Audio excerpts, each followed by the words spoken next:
Monaco et l'agent 007. L'agent 007 et Monaco, un personnage et un lieu souvent indissociables. De nombreux James Bond ont été tournés en principauté, dont le premier autour d'une table de jeu du casino de Monte-Carlo.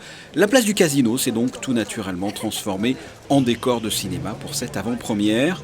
2 Aston Martin DB5 menaçantes, des James Bond Girls, des smokings et de nombreuses personnalités, à commencer par le prince Albert II, parti un peu plus tôt du palais, à bord là aussi d'une Aston Martin.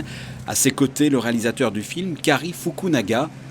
Pour cette avant-première était présent également l'icône des années 90 et plus encore Sharon Stone, ou encore le fils de Roger Moore, un des emblématiques acteurs qui a enfilé de nombreuses fois le costume de l'agent du MI6. Sans tout dévoiler et spoiler, ce Mourir peut attendre en français ou No Time to Die en version originale, ce dernier James Bond de 2h43 a gardé les codes rétro des années 60-70 tout en y intégrant les gadgets du 21e siècle.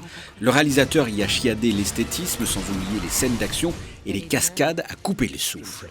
I used Casino Royale as a big inspiration, obviously, as a jumping off point since I'm completing this interconnected dramatic arc that was established in that film. But I also looked back at You Only Live Twice and On Her Majesty's Secret Service and Dr. No.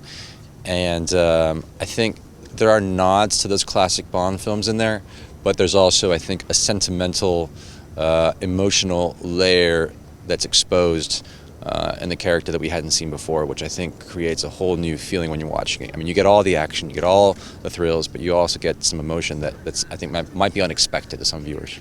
I feel very proud of what we've done and proud to be a part of an amazing legacy. I think Daniel Craig is the best Bond, so I got to finish off his run. La soirée était organisée par et au profit de la Fondation Princesse Grace. Les recettes de cette avant-première seront versées pour la création d'une nouvelle bourse de la Fondation américaine en l'honneur de l'acteur Roger Moore, décédé en 2017. Le réalisateur Cary Fukunaga est un ancien vainqueur des prix de la Fondation Princesse Grace. Il a également reçu le Statue Award en 2015 ici même.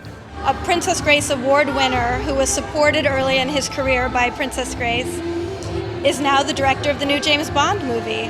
And add to that we had the opportunity to honor Sir Roger Moore so that all the proceeds from this evening go to a new award in his name. So perhaps the next young film director can go on to direct another Bond movie.